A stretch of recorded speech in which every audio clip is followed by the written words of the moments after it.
Bonsoir à tous et à toutes et bienvenue dans cette nouvelle rencontre d'endroit où aller où ce soir je reçois Anne de Quinquelin. Bonsoir Anne, Bonsoir Nathalie. comment ça va? Ça va pas mal, c'est vendredi. C'est ravioli, j'ai envie de dire, mais non. On va essayer de faire mieux On va essayer ou de faire pas? mieux.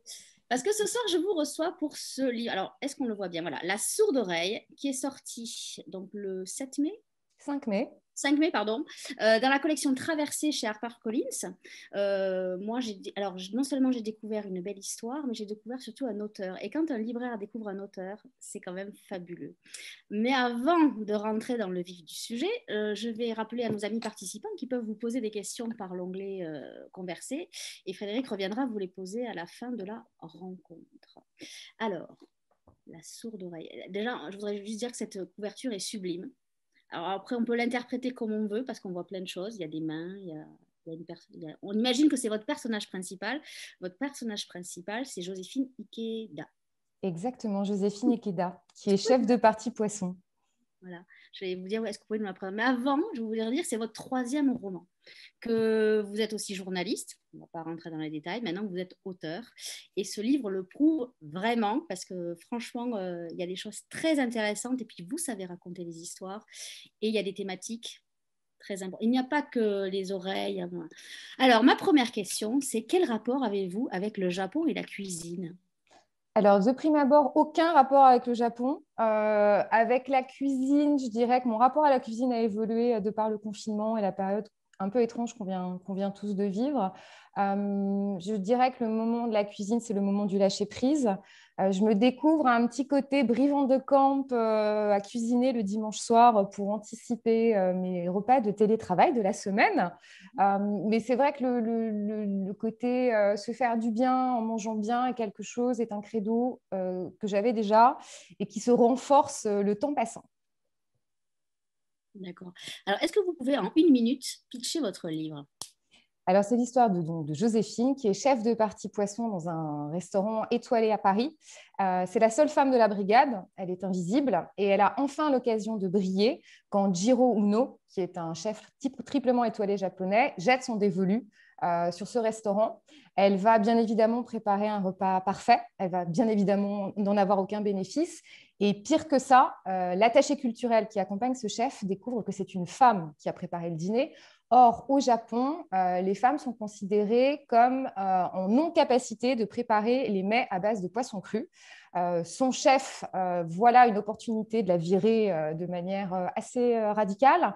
Et quand elle va se réveiller le lendemain matin chez elle, elle ne va plus entendre les hommes. Donc, comment continuer à évoluer dans un milieu à 90% masculin quand on ne les entend plus? Mais alors, quelle idée fabuleuse de se dire qu'on peut avoir un traumatisme tel qu'on n'entend plus la voix des hommes. C'est venu d'où ça?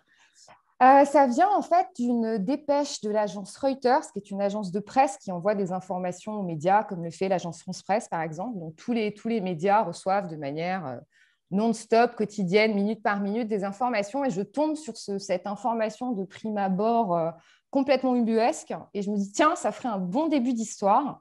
Et puis, ça reste dans un coin de ma tête. Et en creusant quand même un petit peu, je m'aperçois que le Guardian, qui est un journal anglais, est allé à la rencontre donc de cette femme qui ne s'appelle pas Ikeda dans l'histoire, parce qu'à la base, elle s'appelle Madame Chen, elle est chinoise, qui a cessé d'entendre les hommes. Et donc, le Guardian fait ce qu'on appellerait maintenant du fact-checking, savoir si c'est une véritable information ou une fake news, et est allé à la rencontre de cette femme qui, effectivement, perd l'audition. Et en fait, on s'aperçoit qu'elle n'entend plus les sons graves et les voix d'hommes ont quand même davantage tendance à être des voix graves. Et en fait, elle a une maladie qui est complètement connue, qui est la maladie de Méliès, qui va altérer son oreille. Et bien évidemment, depuis, elle a retrouvé l'audition. Mais j'ai trouvé que cette difficulté et cette angoisse qu'on doit avoir d'un coup d'un seul d'être privé de la moitié de l'audition de la population, c'était un bon début pour une histoire.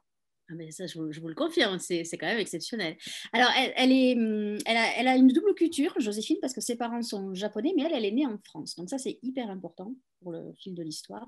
Bon, on ne dévoilera pas trop de choses, parce qu'il y a aussi... alors, il y a plein de thématiques hein, dans votre livre. Donc, il y a effectivement dénoncer ce qui se passe dans les cuisines. Est-ce que ça vous tenait vraiment à cœur, la violence en cuisine? Parce qu'on en parle, on n'en parle pas. Ce qui me dérange, c'est au-delà de la violence, c'est la violence dans les métiers qu'on exerce. c'est la violence quotidienne au travail, qui peut commencer par une remarque, un regard, pour aller jusqu'à l'agression pure et dure. L'aspérité de ce qu'on appelle maintenant le MeToo des cuisines, le MeToo des chefs, qui a été relayé par Libération au mois d'octobre, par M Le Monde au mois de novembre, par une enquête de Mediapart au mois de décembre. Si vous voulez, moi, j'avais fini mon manuscrit au mois de juillet et c'est juste venu complémenter ou valider, entre guillemets, l'histoire qui est à la base d'une fiction. Mais bien évidemment, et encore une fois, à la lumière de la pandémie qu'on vient de vivre, notre rapport au travail a évolué. Et c'est sûr que le management, qui n'est pas forcément une altérité bien française, elle est en question. Donc, c'est vrai que cette thématique de comment mon cadre quotidien dans lequel je suis censée être en sécurité peut devenir un lieu d'enfer, c'est quelque chose qui m'intéresse. Donc, il y a tout ça, toute la partie cuisine. Il y a aussi donc, les origines donc, de Joséphine avec, comment dire, le poids du passé, on peut dire ça comme ça, oui, alors de la tradition japonaise qui va revenir aussi. Oui, le poids de la tradition, mais ce qui était intéressant, c'était de faire de ce poids de la tradition quelque chose que Joséphine ignore.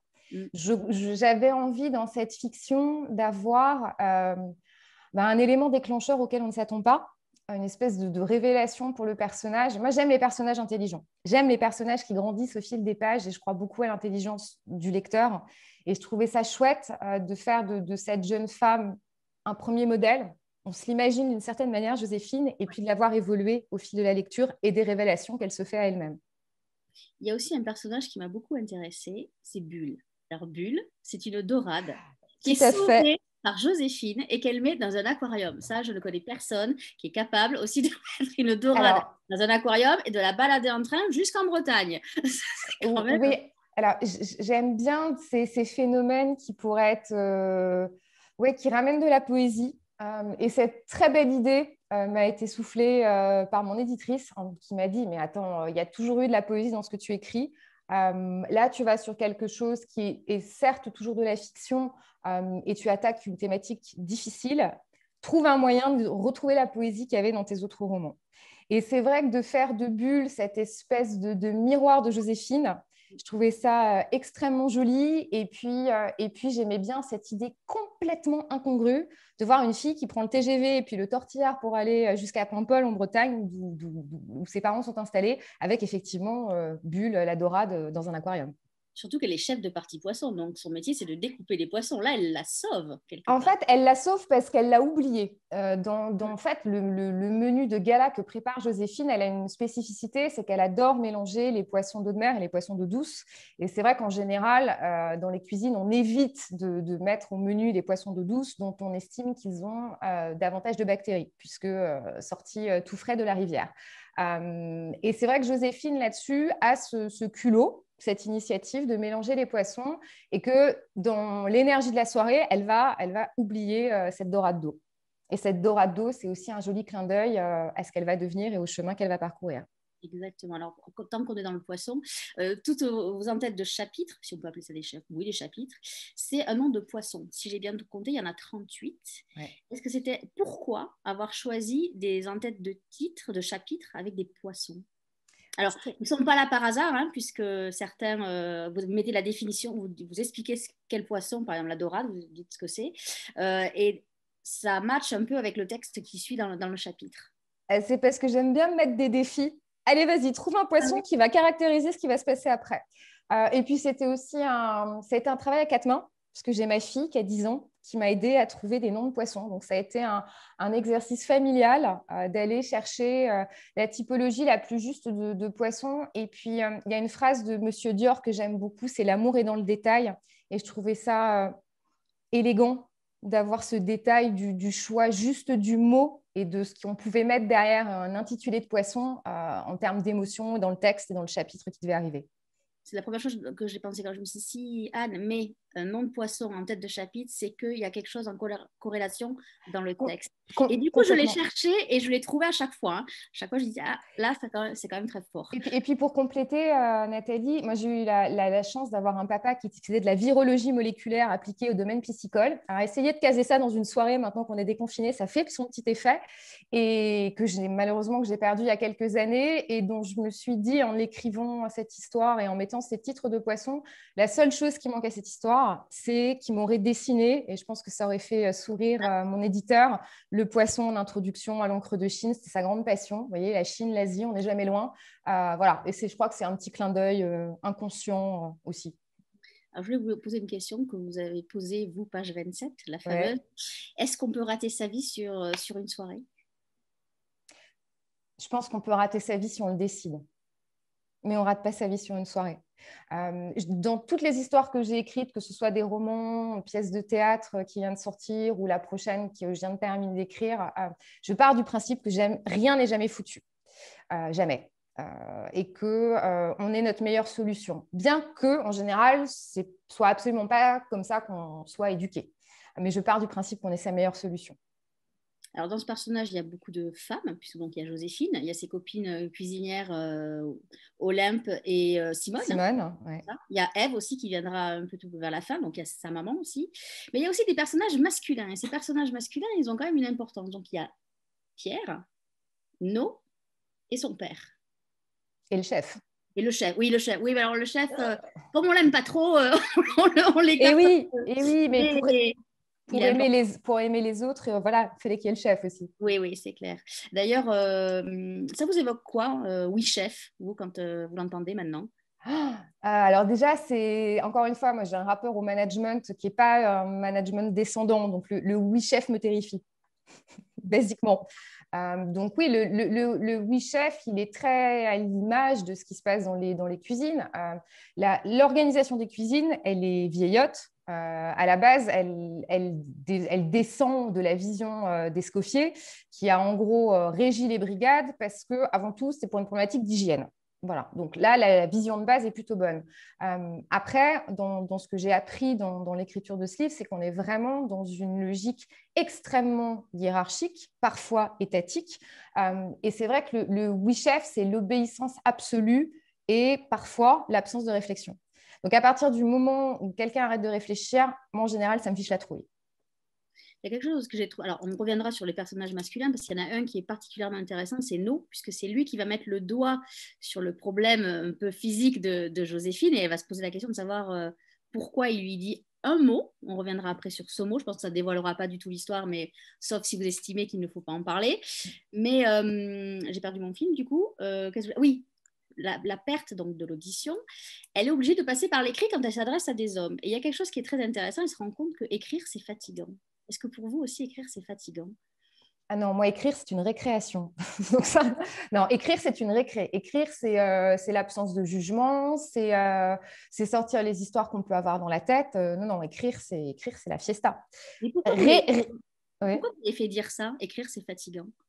Parce que Joséphine est une manuelle, mais est une manuelle très entraînée. Elle a un côté très, très robotique dans ce qu'elle fait.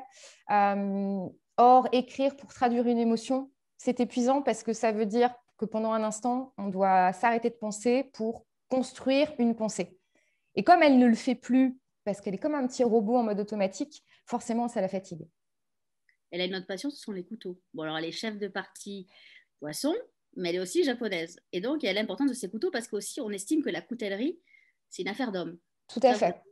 Oui, mais ça, c'est encore une fois, ça s'applique très bien au domaine de la cuisine. La première réflexion que j'ai eue, j'ai pensé à Louise Bourgeois. J'aime l'œuvre de cet artiste, j'adore ses araignées. Maintenant que les musées sont réouverts, je vais foncer au musée d'art moderne de Paris pour aller voir cette araignée géante qui est présente. Et c'est vrai que les femmes couteaux de Louise Bourgeois, c'est quelque chose ça m'a interpellée. Je suis en train de vous chercher en même temps parce que j'ai mon petit carnet. Je me suis dit, vas-y, ressors tes notes parce que quand même, et bien évidemment, c'est le moment où je ne vais pas retrouver ma note parce que sinon, ce n'est pas drôle. Mais c'est pas grave, je suis capable de faire deux choses en même temps. Mais c'est sûr que j'aimais cette idée de fille extrêmement forte, de femme extrêmement forte et en même temps fragile. Et la fragilité de Joséphine pouvait être justement contrebalancée par ses armes et par ce côté je suis capable de me défendre, mais au cas où, on ne sait jamais, ne m'approchez pas de trop près. Et est-ce que Joséphine aurait pu être autre chose que chef de parti poisson? Bonne question. Joséphine, j'ai hésité dans les univers où la faire évoluer. J'aurais pu la faire évoluer dans l'univers qui est le mien, qui est un univers de médias, mais j'aurais vraiment eu l'impression de raconter mes journées de travail et je ne suis pas sûre que ça aurait été passionnant. J'ai hésité à la mettre dans l'univers politique parce que j'aurais trouvé rigolo d'avoir je sais pas, une femme politique élue au deuxième tour de l'élection présidentielle qui, d'un seul coup, d'un seul, arrive à la plus haute fonction et cesse d'entendre la moitié de ses électeurs. Ouais, et en même temps, pourquoi pas le décliner en fiction un jour sur autre chose, hein. Mais c'est sûr que l'univers de la cuisine me permettait d'aller sur quelque chose que je ne connais absolument pas et donc d'être encore plus au cordeau sur les éléments de recherche. Il y a un autre sens qu'elle aurait pu perdre, c'est le goût. Vous avez choisi l'audition, quoi, une partie de l'audition. Le goût, ça aurait été trop facile? Oui, et puis le goût, c'est une thématique que j'avais explorée dans mon précédent roman, dans 12 bis avenue du Maréchal Joffre. Mon personnage principal était atteint d'une pathologie, d'une forme d'anorexie à la fois émotionnelle et justement elle retrouvait ses goûts tout au long de son chemin. Et puis effectivement, il y aurait eu un côté facile et peut-être trop attendu. Parce que la sourde oreille, on sait ce que ça veut dire, mais il y a quelque chose qui est très intéressant, c'est la façon dont vous traitez justement cette perte d'audition, parce qu'on se rend compte que finalement perdre un sens, c'est un peu laisser un bout de soi quelque part, et on a amputé, et c'est vraiment un handicap. Vous l'avez vraiment pris comme ça ou il y avait un autre sens que vous vouliez donner Je crois beaucoup à la phrase corps et âme, même si je trouve qu'elle n'est pas toujours facile à appliquer dans le quotidien. Et puis à la base, faire la sourde oreille, c'est n'entendre que ce qu'on veut entendre. Or, dans le cas de Joséphine, elle a souvent entendu ce qu'elle ne voulait pas entendre. Donc, je trouvais intéressant d'aller sur cette logique de tu vas en fait cesser d'entendre ce qui te malmène pour apprendre à t'écouter toi. Et ça aussi, c'est un effort pour elle. Oui, parce que vous le dites très bien, hein, le silence, c'est pas que de la relaxation. Le silence, c'est un temps aussi pour se connecter avec soi-même et pour réapprendre à s'écouter à l'intérieur. Il y a plein de choses. Et puis, ça lui développe aussi une hypercousie. Oui, c'est-à-dire que n'entendant plus les hommes, elle va entendre beaucoup plus les femmes.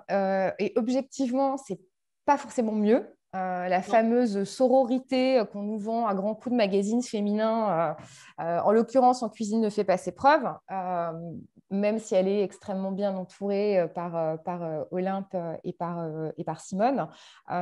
Mais effectivement, on parle beaucoup, encore une fois, hein, à la lumière de ce qu'on vient de vivre, de la charge mentale des femmes. Et c'est vrai que d'un coup, Joséphine va prendre conscience de ces conseils, de cette attention, de ces mots doux, de ces engueulades, mais de cette communication féminine permanente qui est déjà épuisante pour elle à digérer et à ingérer, mais qui lui arrive aussi un peu comme une claque, puisqu'encore une fois, elle ne sait jamais écouter. Non. Ça, alors après, vous avez un peu d'humour parce qu'effectivement, elle aime beaucoup de chanteurs masculins, sauf qu'elle ne les entend plus puisqu'elle n'entend plus les hommes. Donc ça, c'est assez drôle. Donc il y a un peu de légèreté, mais il y a aussi de la gravité parce qu'on va revenir sur justement le poids des traditions, si vous le permettez. Donc Joséphine va éprouver le besoin de retourner chez ses parents. Oui. Vous avez déjà éprouvé le besoin d'aller chez vos parents pour vous ressourcer, pour... Pardon, j'éternue. Alors, assez rarement. En général, retourner chez ses parents. Et dans le cas de Joséphine en particulier, elle le vit quand même comme un échec. C'est-à-dire qu'elle a toute cette phase d'interrogation en disant mais est-ce qu'ils vont me demander de ranger ma chambre et d'arrêter de fumer ou d'aller fumer de manière discrète. C'est de toute manière la seule opportunité qui s'offre à elle. Et d'ailleurs, c'est une opportunité qui ne part pas de ses parents, mais qui va partir de Pierre, son meilleur ami. Et puis, il y a cette phrase assez marrante de son père qui lui dit « Viens, il faut qu'on parle ». Oui, mais ça... Estimant qu'en fait, cette absence de « j'arrête, je n'arrive plus à entendre les hommes », c'est une vue de l'esprit. Et sachant que ces deux personnages ne se sont jamais vraiment parlé non plus. Et avant de partir, il y a quelque chose de très important. Donc, on va en revenir au personnage de No, qui est un cuisinier lui aussi, et qui va lui dire un mot. Est-ce que vous pouvez nous dire le mot qu'il va lui dire? Ijime. Écrire plus exactement. Parce qu'il oui, tout à fait. Il va lui parler de l'Ijime. Alors, l'IJimé, c'est quoi? Ah bah, l'IJimé, c'est un mal qui ronge la société japonaise, qui est en fait une forme de bizutage donc, que vous pouvez rencontrer à l'école ou en société. Et en l'occurrence, l'IJimé, c'est cette espèce d'injonction contradictoire qui force l'individu à s'effacer au profit du groupe. C'est un phénomène qui est clairement identifié par les autorités japonaises, notamment au niveau du ministère l'équivalent de notre ministère de la jeunesse et notre ministère de l'éducation nationale, parce que l'IJimé tue tous les ans de nombreux jeunes élèves japonais, à tel point qu'en 2016, il y a une loi qui a été votée pour justement alerter un peu et faire prendre conscience. Et c'est lié aussi à cette phrase et à ce proverbe que j'ai trouvé en faisant des recherches, qui est le clou qui dépasse appelle Ouais. le coup de marteau. Et j'ai trouvé ça d'une violence absolue et en même temps tellement visuelle comme phrase que ça malheureusement collait bien à cette logique dure et réelle de ce qu'est le harcèlement. Et en même temps, là, j'en fais un focus sur le Japon, mais le harcèlement au travail n'est pas un phénomène étranger dans notre société non plus. Alors, du coup, elle va s'interroger sur ce mot, elle va chercher ce que c'est, mais elle va pas tout de suite comprendre. Et Ouais, c'est elle va chercher sans chercher, hein, elle va oui, bah oui, contourner mais la bon, problématique. ne donnez pas toutes les clés de votre roman, Non. Antoine. Laissez un peu de mystère quand même. Et donc, elle part en Bretagne et elle va discuter, si on peut appeler ça discuter, puisque donc elle n'entend pas son père et bon, il va lui écrire et petit à petit, il va lui laisser comme un petit poussé des messages pour qu'elle comprenne un certain cheminement. Est-ce que vous pouvez nous parler de ça? Le père de Joséphine, elle l'appelle le capitaine. Il est lui aussi restaurateur. C'est quelqu'un avec qui elle n'a pas échangé ou tout du moins eu des rapports assez conflictuels, comme ça arrive souvent. Et ce qui va être justement intéressant, c'est ces temps d'échange qui ont lieu tard le soir. Le restaurant est fermé, il y a une bouteille de saké posée sur la table. Et cet homme plutôt taciturne, dont on n'imagine pas qu'il puisse avoir un niveau de sensibilité aussi accru, va effectivement pousser sa fille à s'interroger. Parce que dans tous les personnages, et en particulier dans le personnage du père de Joséphine, il y a un besoin de prise de conscience et de ne pas prémâcher la réflexion. Et c'est vrai que tout ça se passe dans cette atmosphère du restaurant fermé, en sécurité, dans un espèce de cocon un peu hors du temps, et avec pour Joséphine des révélations à plusieurs niveaux en fait.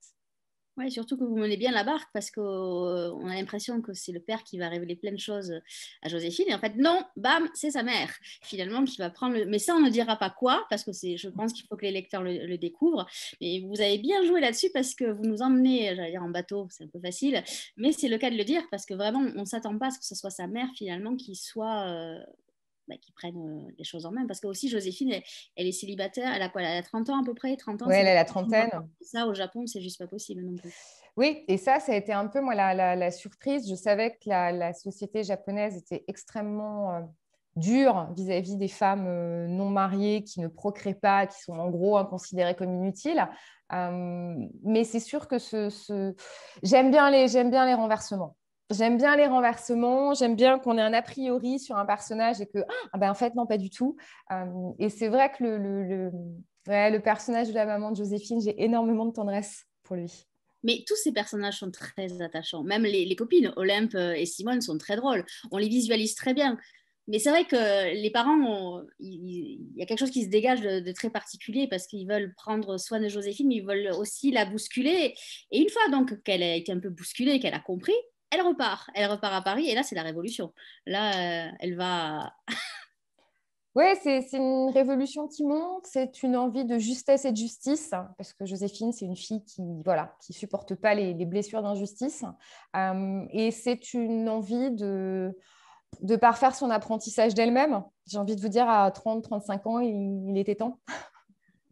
Ouais, mais non, non, la fin j'allais dire terrible, terrible dans le bon sens, hein, je veux dire, mais on ne la racontera pas parce qu'il faut aller acheter ce livre pour avoir la fin. Voilà. Moi, je voudrais revenir aussi il y a plein de choses qui sont. Comment vous avez travaillé justement parce qu'il y a des précisions. Est-ce que vous êtes en cuisine, vous êtes documenté, vous êtes allé voir des chefs? Alors, en fait, je travaille toujours de la même manière, c'est-à-dire que j'ai mon petit carnet rouge. C'est toujours un petit carnet rouge. Vous avez du bol, le chat n'est pas en train de jouer avec. Et je fais toute la structure, toute la recherche, on va dire, de fond. Bien évidemment, je suis allée interviewer des chefs parce que j'avais besoin d'être dans la justesse du propos. J'ai bien évidemment eu beaucoup de refus de me répondre, ce qui n'est pas forcément super étonnant. Et puis pour le reste, on a des outils merveilleux qui s'appellent le dictionnaire et Google, hein, qui m'ont permis de parfaire en fait ma recherche et mon goût d'être dans une écriture aussi juste, encore une fois, dans un souci de respecter un univers de travail qui n'est pas le mien. Parce que les ambiances, elles y sont. Hein. Quand on est dans les cuisines, on a l'impression d'être, nous, une petite souris comme Ratatouille d'entendre le chef dire toutes les ignominités qu'il dit. On entend les bruits, les sons, les odeurs. On les a. Comment on travaille là-dessus? J'ai envie de vous dire de manière super instinctive, parce qu'encore une fois, on était en pleine pandémie, donc pas de resto, tout Non. était fermé. Donc ça a plutôt été mon imagination qui a pris le dessus et qui a fait le nécessaire pour recréer ces ambiances. Puis moi, j'écris en images. Alors, je ne sais pas si c'est très clair d'écrire en images, mais voilà, dans ma tête, j'avais limite un storyboard de film qui se dessinait et je voyais les plans s'enchaîner. Et pour l'aspect médical, vous avez consulté des médecins Oui, pour, tout à fait. Alors, j'ai échangé avec des coachs en voix, j'ai échangé avec une Vox thérapeute, j'ai échangé avec Christophe Hague, qui est un auteur assez chouette, qui est prof par ailleurs, qui a écrit un super bouquin qui s'appelle La contagion émotionnelle.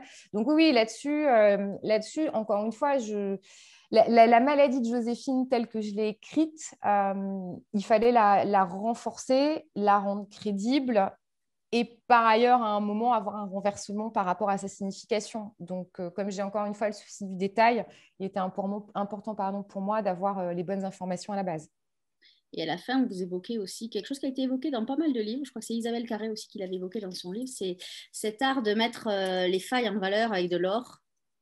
Oui, tout à fait. Alors là, pour le coup, c'est le Le kintsugi. kintsugi, oui. Exactement. Alors, encore une fois, ça allait très bien avec Joséphine et cette capacité à réparer les objets avec effectivement un fil d'or, un lien d'or pour valoriser, entre guillemets, la brisure et dire que de toute manière, une histoire n'est belle que quand elle est imparfaite.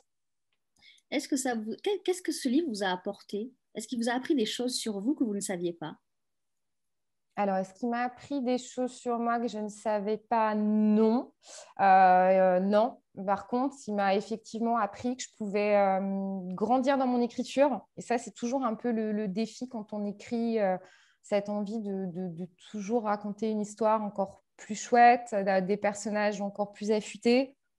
Avoir cette capacité à se dire que c'est une histoire, mais que ça peut être autre chose aussi, que ça pourrait se transformer, se transporter dans un autre univers. S'il m'a appris un truc sur moi, c'est que j'ai une grosse capacité de travail, mais ça, j'en doutais pas. Et est-ce que donner de la voix et la sourde oreille ont un sens différent maintenant pour vous? Non, non, non, non. L'ancrage de donner de la voix, pour moi, c'est toujours dans cette logique de donner de la voix à bon escient pour porter un message qui est plus grand que vous en général. Et faire la sourde oreille, oui, c'est aussi quelque chose, un peu une petite technique d'autodéfense qui peut être bien utile parfois par rapport, encore une fois, à nos univers de métiers qui sont en train d'évoluer, à cette révolution incroyable qu'on vit avec le télétravail et à ces communications comme on a là aujourd'hui ensemble, entièrement dématérialisé, où vous n'avez plus les rapports du corps, vous n'avez plus les émotions, et où le côté, bon, bah tiens, j'ai plus envie de t'entendre, c'est même plus que vous avez besoin de faire la sourde oreille, c'est que vous coupez le micro, vous coupez la caméra. Donc voilà, c'est vrai que la sourde oreille, est un peu plus difficile à faire en ce moment parce que le numérique permet de le faire beaucoup plus facilement. C'est vrai que la voix, c'est une signature acoustique. C'est très important. Ça représente quoi la voix pour vous? Si vous perdiez la voix demain, il se passerait quoi chez vous, dans votre tête? Ce serait compliqué. Ce serait compliqué. La voix, pour moi, c'est une extension, c'est un prolongement. La voix, c'est raconter des histoires à ma fille. La voix, c'est échanger avec mes collègues. La voix, c'est. Je crois qu'il y a, et je le vois hein, dans les médias de radio où je passe de temps en temps, c'est une signature. Au- D'ailleurs, au- ouais. le bon exemple, c'est que je vous ai envoyé le mail technique pour la rencontre. Le premier effet que vous avez eu, c'est que vous avez pris votre téléphone pour entendre ma voix. Oui, alors ça, c'est un phénomène qui est complètement, déjà spontané chez moi et qui est en fait énormément renforcé de par cette période de confinement parce qu'on passe énormément tous de temps en visio, énormément de temps sur nos ordinateurs. Et en fait, le premier réflexe, et je pense qu'on l'a tous un peu eu aussi au moment du premier confinement, ça a été juste de s'appeler pour dire bonjour, comment vas-tu? Et ce truc-là, le bonjour, comment vas-tu? En fait, retrouver de la spontanéité qui nous était interdite.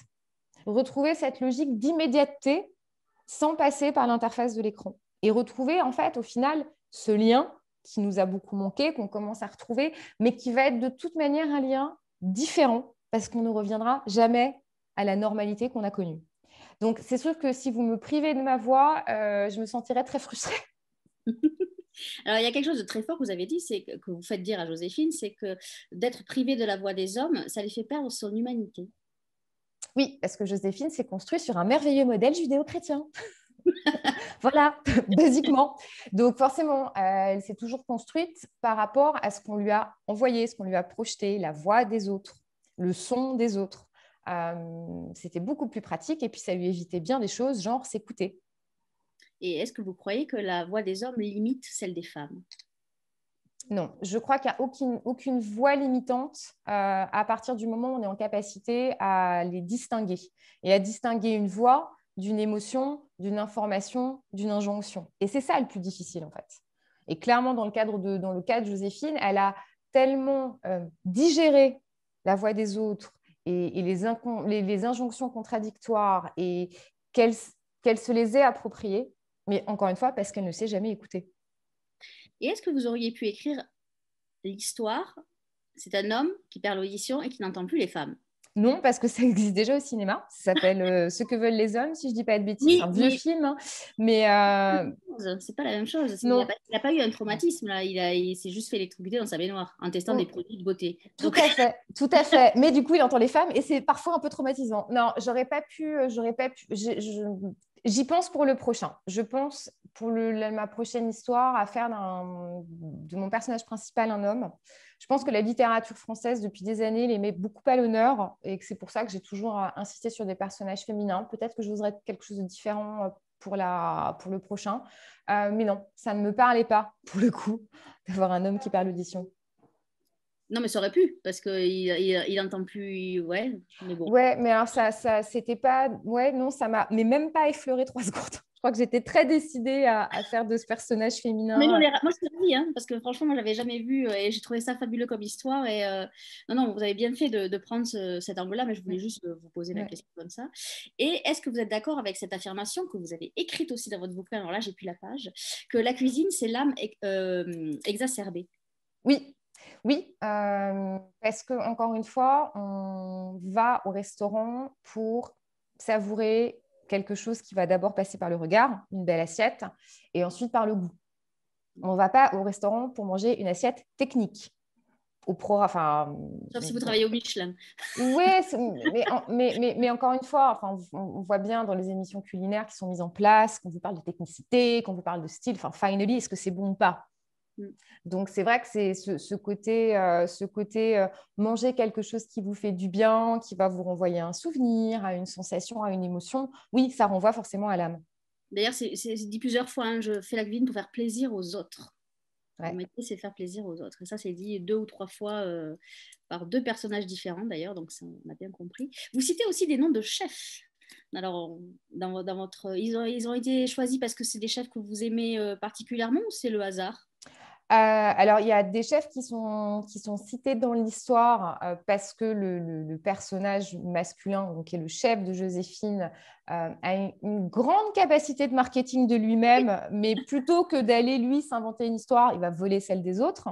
Donc, effectivement, là-dessus, j'ai fait pas mal de recherches. J'ai beaucoup lu de médias spécialisés qui ont énormément mis à l'honneur les chefs pendant cette période pandémique.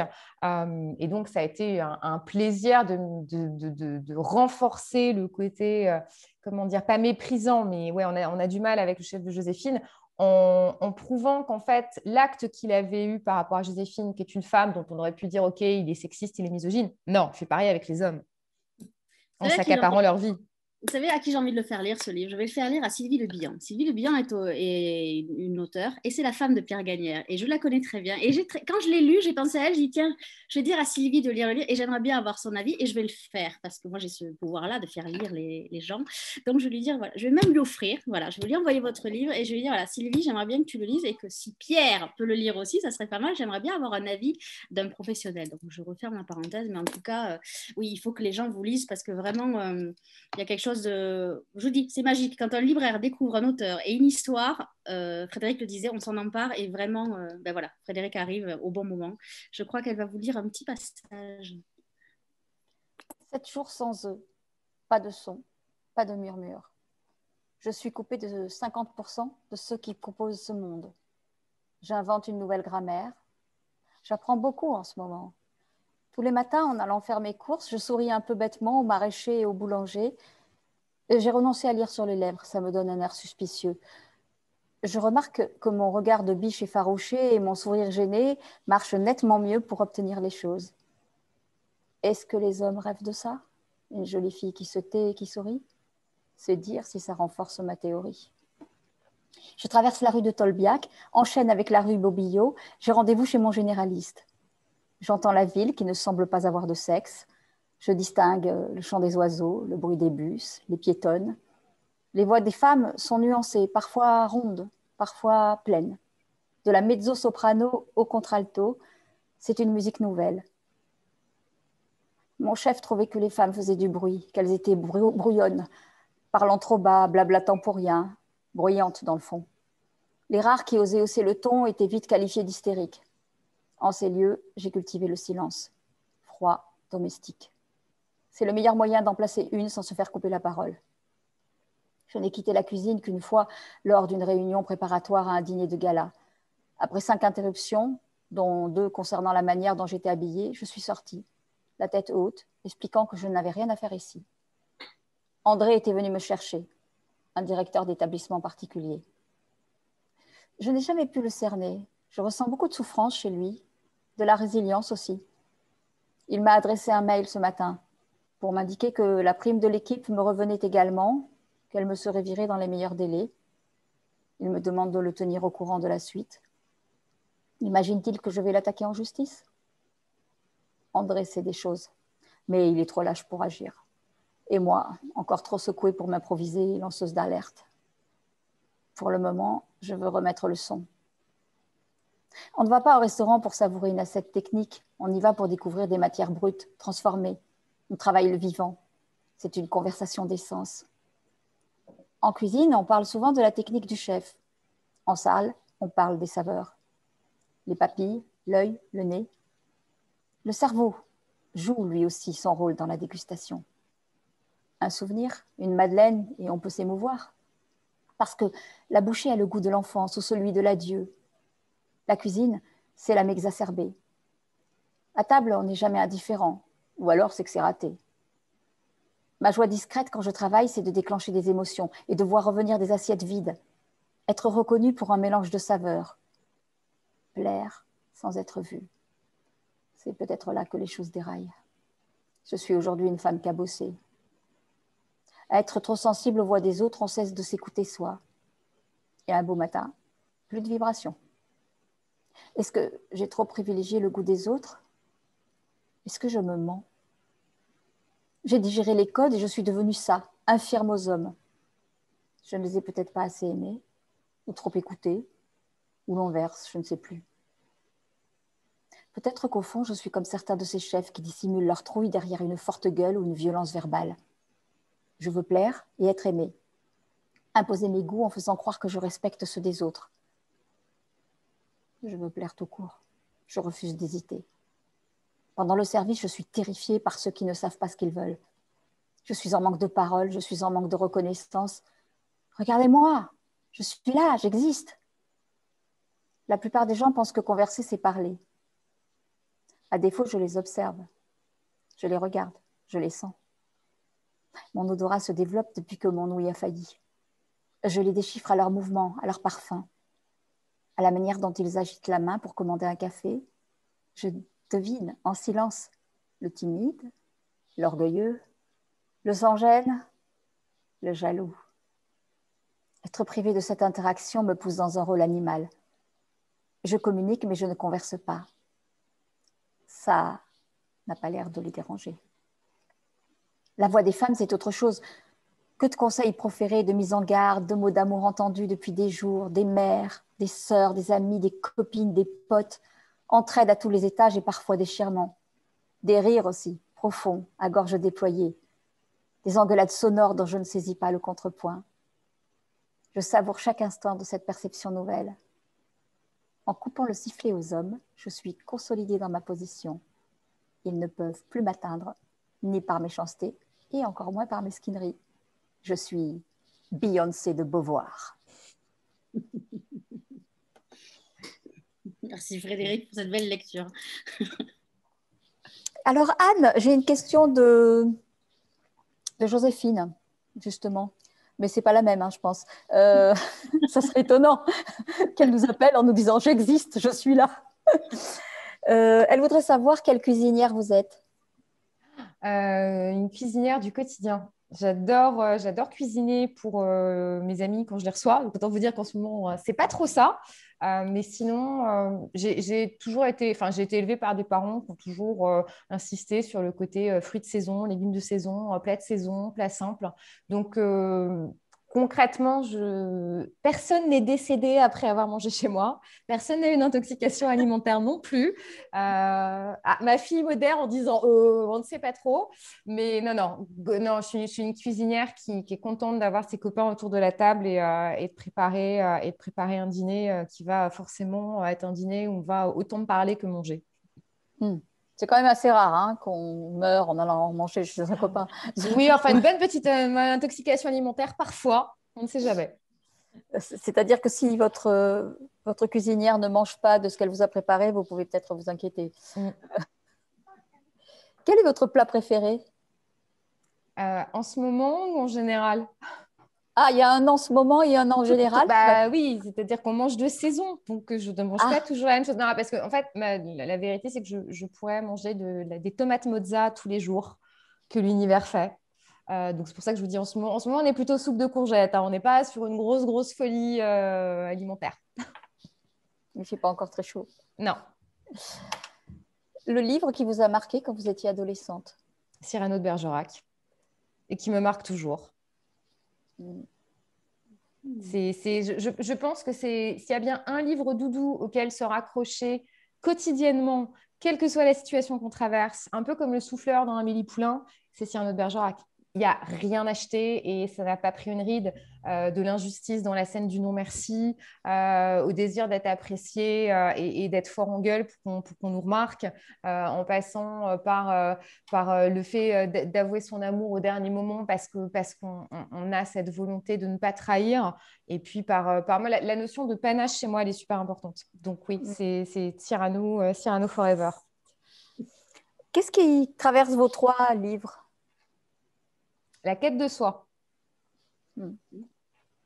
Et le prochain aussi, alors? Puis il y a plusieurs pistes pour le prochain, mais celui qui frappe à la porte,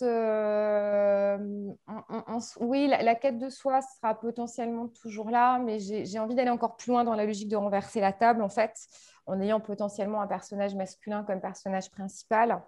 Puis j'aime bien cette logique d'inversion des rôles. Donc, est-ce que c'est quelqu'un qui va évoluer dans un univers ultra féminisé? Puis j'aime bien aussi cette logique de lien entre les histoires, entre l'année du flamant rose, où il y avait déjà un trio féminin et une mise en avant de métiers qu'on ne connaît pas, d'artisans, joaillières, corsetières, relieuses, à l'histoire de Léa dans 12 bis, qui va être dans ce road trip hexagonal pour savoir si quand on est une adresse banale, on peut quand même avoir un destin. En passant par Joséphine, où on retrouve ce trio de drôles de dames, et avec toujours cette petite phrase que rien n'est jamais foutu et qu'à partir du moment où on peut avoir la tête à 2 cm de la flaque de boue, et ben qu'on n'ira pas parce qu'on a décidé de ne pas y aller et qu'on va transformer un truc moche en truc beau. Ouais, ça, c'est quelque chose qui est très prégnant dans mes histoires. Alors là, c'est une question de Lola. Et alors, je pense que Lola, elle doit écrire, à mon avis, et peut-être travailler, je ne sais pas. Parce qu'elle demande comment vous faites pour travailler et en même temps écrire, comment vous organisez ça? Je pense qu'inconsciemment, mon cerveau s'est structuré tout seul. C'est-à-dire que dans ma journée ouvrée professionnelle, je ne touche pas à un crayon. Je suis concentrée sur ce que je fais. Et le moment où je vais m'autoriser à écrire, ça va être le soir, ça va être la nuit, ça va être les week-ends. Mais j'ai des temps d'écriture extrêmement condensés. J'ai des temps de recherche. Une fois que j'ai ma recherche de fait et mon plan qui est structuré, j'écris. Et d'habitude, sur les 2 premiers romans, j'ai tout écrit à la main. Là, l'ordinateur s'est imposé parce que voilà, le contexte faisait que. Mais clairement, la vie d'auteur en ayant un métier à côté est un petit peu une vie spartiate, voire une vie quelque peu confinée, même si on n'a plus vraiment envie d'entendre ce mot. Et écrire chez moi est un plaisir, mais écrire arrêtons de croire que c'est la teuf et que moi j'admire les auteurs qui sont capables de passer 8 heures à écrire. J'en suis incapable. J'admire les auteurs qui ne font que ça. Je me sentirais sèche. Votre maximum, c'est quoi alors dans le temps d'écriture? Il y a pas de, je pense qu'au bout de 2 heures, je suis plus bonne à rien. Mais je me le dis. Bon, clairement, il n'y a pas de. Surtout quand il est entre 2 et 4 heures du matin, où là, on commence vraiment à être fatigué. Mais encore une fois, je pense que chaque auteur a son rythme, sa manière de travailler et qu'il n'y a pas de bonne ou de mauvaise manière de faire. Donc, si effectivement Lola écrit, trouvez votre rythme et alors surtout, foutez-vous la paix. Il y a des jours où vous écrirez peut-être 15 pages, le lendemain 2. Donc, pas de souci. C'est un bon conseil. Est-ce que vous ritualisez l'endroit où vous écrivez? Vous écrivez toujours au même endroit ou alors, c'est n'importe où? tout. Non, c'est n'importe où. En l'occurrence, ce texte, je l'ai écrit en étant confinée au vert, ce qui était très sympa. Mais non, en général, moi, vous me laissez mon carnet, un crayon à papier, un taille-crayon. Je fais partie de ces gens qui ont des taille-crayons dans leur sac à main, une gomme et mon ordi, et j'écris n'importe où. Bon, ça, je vous engage à regarder la rencontre d'hier soir, parce que justement, on disait que les auteurs n'écrivaient plus à la main, puisqu'on a fait une rencontre spéciale manuscrit. Donc, vous avez des manuscrits, voilà. Ah bah oui, complètement. Et puis, c'est une phase, si vous voulez, comment dire, de nettoyage d'idées. Ça vous permet de poser les bases, ça permet de mettre les idées au clair, ça permet de définir une structure. Et je pense que c'est ce que j'apprends au fur et à mesure de l'écriture pour rebondir sur une question de Nathalie, c'est être encore plus structurée, à être encore plus efficiente et à essayer d'avoir une écriture qui reste super vive tout en touchant juste. C'est un petit clin d'œil à Cyrano, c'est le côté à la fin de l'envoi je touche. Je crois qu'inconsciemment, ça doit tourner dans ma tête. Alors, il y a eu Cyrano, il y a eu le métier. À quel moment vous avez décidé de vous lancer et de publier? Ça a toujours été dans ma tête, en moi. J'ai toujours voulu écrire. J'ai toujours écrit, par ailleurs. Et en gros, quand j'ai publié L'année du flamant rose en 2017, c'est parce que j'avais participé à un concours d'écriture. J'avais en fait un envoi de manuscrit. Et pour être très transparente avec vous, ça va faire rire Nathalie, motivée parce que la directrice du jury de lecture était Evelyne Bloch-Dano, que vous avez reçue en début de semaine, qui était ma prof de lettres en seconde, dont j'étais une fan absolue. Evelyne Forever aussi. Et j'ai vu ça, j'ai fait, bon, allez, t'as plus d'excuses. Donc, ça, il faut que je vous le dise, j'en ai parlé avec elle donc lundi, puisqu'on l'a reçue lundi. Elle se souvenait très bien de vous. Oui. Voilà, donc elle se souvient très bien et elle est très contente de votre parcours et de voir comment vous évoluez et de vous voir en écriture. Donc voilà, j'ai transmis le message. Super, merci beaucoup. Donc voilà, c'est vraiment cette envie qui a été motivée. J'avais une histoire, j'avais un texte, je crois que j'ai dû envoyer 75 pages en disant to be continued. Hein. J'ai pas fini, mais voilà. Et puis j'y suis allée au culot parce qu'en fait, le culot, ça reste quand même une super valeur. Pour faire les choses. Ah, voilà, au bout d'un moment, flûte, on y va. Surtout dans l'édition, on est quand même obligé à un moment d'envoyer. Est-ce que vous avez imaginé de passer par un autre canal? Parce qu'on dit toujours oui, mais enfin, si elle a réussi à publier, c'est parce qu'elle n'a pas envoyé par la poste, etc. C'est votre cas ou pas du tout? Ah non, mais alors moi, j'y suis allée, mais alors complètement boy scout. Bonjour, tiens, il y a un concours, vas-y, on envoie. Et ça s'est fait comme ça. En fait, je n'ai pas gagné le prix du livre romantique, j'étais finaliste. Le livre a quand même été publié. Avec tout ce qui peut accompagner un premier roman qui sort en plus en année d'élection présidentielle. Hein, donc, c'est pas un super créneau. Mais voilà, non, j'ai jamais envisagé. J'ai un côté un peu vintage sur ça. C'est que pour moi, un livre, c'est un objet. Donc, c'est du papier. Donc, effectivement, je me suis jamais dit auto-publie-toi. Non. le côté vintage, mais quand même, vous bossez dans le numérique. Alors, c'est des deux oppositions, là. Non, c'est tout simplement que quand on me demande de lire quelque chose, c'est mal, j'imprime. Alors, j'évite quand il y a trop de pages, mais je suis incapable de lire un manuscrit sur un ordinateur. J'ai l'impression de travailler, que derrière, on va me demander de faire un mail et une note de synthèse. Donc, non, j'ai besoin d'avoir ce dispatch et cette disparité de quand tu es au travail, tu es au travail, mais quand tu es sur quelque chose où tu écris, il y a un autre support. Et là, il y a ceux qui vous regardent qui vont trembler, ceux qui sont concernés. À quoi sert un éditeur? Pardon. C'est une super question. Je dirais que c'est déjà la cerise sur le burger. Parce que c'est vachement. Vous mettez des cerises sur le burger, vous? Tout à fait. Je fais ce que je veux. C'est mon interview. Je fais ce que je veux. J'ai décidé de mettre une cerise sur un burger. Voilà. On appelle ça la nouvelle cuisine. Voilà. Non. La cuisine, c'est vous. Hein, donc... un éditeur, c'est une vision dans une logique de ligne éditoriale sur un texte. Ça commence par là, par une exigence de texte, une exigence d'histoire. Donc ça, c'est quelque chose d'extrêmement précieux parce que c'est la possibilité pour un auteur, et c'est ce que je dis souvent à mon éditrice, moi je veux un sparring partner.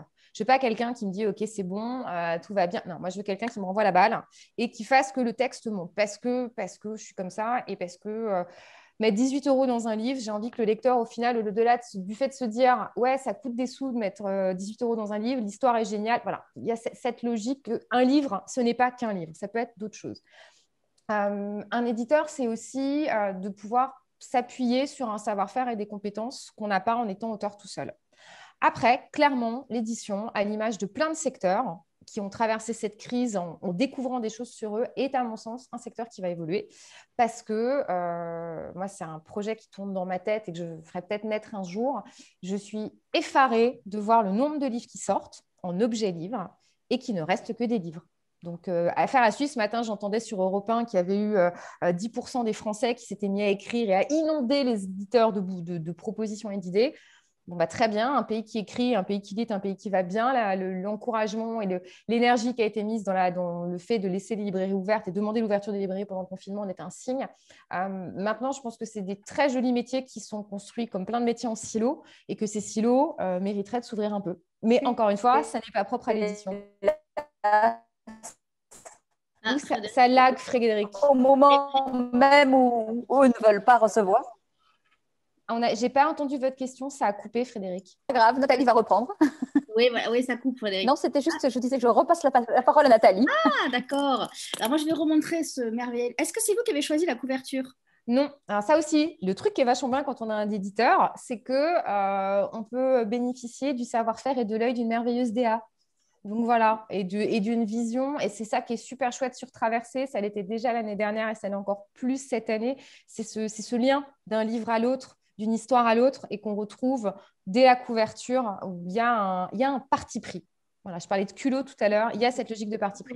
C'est tactile, moi je n'avais pas remarqué parce que, alors moi je vous ai lu d'abord en numérique et j'ai relu après en papier parce qu'effectivement c'est pas la même chose. Je suis d'accord avec vous, c'est pas la même chose. Et je m'étais pas aperçue qu'il y avait, voilà, que c'était tout tactile. Est-ce qu'elle vous plaît cette couverture? Est-ce qu'elle ressemble à votre livre? Est-ce que vous êtes d'accord avec Ah non, mais alors moi, j'imagine, pour être honnête avec vous, je n'imagine rien. Comme ça, je ne suis pas déçue. Voilà, déjà. Et au-delà de ça, j'ai trouvé que la proposition éditoriale, j'appelle ça une proposition éditoriale, mais la proposition graphique venait soutenir, illustrer et, allez, je vais me lâcher, sublimer le texte. Et j'aurais pas pu rêver mieux, objectivement. C'est vrai qu'elle est très belle, elle est très réussie. On la voit bien. Je pense sur les tables aussi. Absolument. Ce titre. Et en plus, on se pose la question parce qu'on a la sourde oreille. On s'attend, on se dit, mais pourquoi ce titre avec cette femme, ces mains là qui viennent partout C'est intriguant aussi quelque part. On n'a pas du tout le. Encore une fois, je trouve ça intéressant quand on voit les étals des librairies où il y a effectivement énormément de publications de grandes maisons, de petites maisons, de moyennes maisons, de pouvoir accrocher l'œil d'un lecteur potentiel par un visuel différent et assumé, c'est toujours, à mon sens, un plus. Alors, vous avez parlé de Cyrano. Est-ce que vous avez un conseil de lecture Oui. actuel? Alors, j'ai un conseil lecture. Alors, on va rester dans l'univers de la nourriture parce qu'en plus, c'est bientôt l'heure d'aller dîner, hein. Okay. Je vais vous parler de Stexisme. Je ne sais pas si vous le voyez bien, qui est un petit bouquin merveilleux de Nora Boisouni. Et Nora, elle est journaliste, elle est podcasteuse et elle s'est intéressée à un truc très simple qui est de savoir si nos assiettes sont genrées. Rappelez-vous cette merveilleuse phrase de Florence Foresti, les garçons, qu'est-ce que tu veux manger? Un steak, une vache, une patate, Ouais. et une Porsche. Et en fait, Nora, au travers de cette enquête qui est en même temps un bouquin de sociaux, mais extrêmement abordable, effectivement, explore ce qu'elle appelle le mythe de la végé et du viandard, à savoir est-ce que les filles, ça mange que des yaourts et de la salade, est-ce que les garçons, ça mange que Et des graines. Et des graines. Et des graines, bien évidemment. Et ce que j'ai trouvé merveilleusement intelligent dans cette histoire, c'est que, et c'est ce que j'ai dit à Nora, que je n'ai jamais rencontré, on s'est rencontrés par les réseaux sociaux, c'est que je lui ai dit, ce livre, je vais le faire lire à ma fille, parce qu'elle ne sera jamais dictate d'une pub de yaourt. Elle arrive à mettre en fait en projection les problématiques marketing, les problématiques de santé publique au fil des siècles, que ce soit en France ou en Europe, et cette espèce d'inconscient collectif de marketeux qui fait que parfois, on arrête de penser, comme Joséphine arrête de s'entendre. C'est un bonbon, ça se lit super vite, ça crée du débat autour de la table, donc je vous le conseille. Stexisme, c'est aux éditions du Tourfou. Et j'espère qu'on va se rencontrer vite avec Nora, voire faire une table ronde ensemble en mangeant bien évidemment plein de trucs, mais pas de yaourt. Je vais vous lire un message qui vient d'arriver sur Facebook. C'est Vanessa qui le dit. Encore une belle découverte d'une auteure que j'ai très envie de lire. Donc Merci, voilà, Vanessa, c'est super gentil. Donc, on a donné envie de lire, mais je pense qu'il faut vraiment le lire. Donc, je le remontre. La sourde oreille qui est sortie chez HarperCollins. D'ailleurs, votre précédent, 12 bis avenue Maréchal Joffre, est disponible en poche aussi chez HarperCollins. Oui, tout à fait. En petit format, il est beau comme le soleil du printemps avec des fleurs dessus. Alors, bien évidemment, je regarde ma table, je n'en ai pas. C'est nul. Ils sont rangés dans ma bibliothèque, pardon. On remettra la référence. Alors, ouais. Avant de vous donner le mot de la fin, alors là, on ne va pas tous partir en week-end, mais lundi, nous, on rempile, on sera bien là, même si c'est un peu férié. On sera là à 19h, on retrouvera Tatiana de René pour son livre Célestine Dubac qui est sorti aux éditions Robert Laffont. Anne, je vous laisse le mot de conclusion, si vous voulez bien. Eh bien, merci. Et à table? Oui, chef.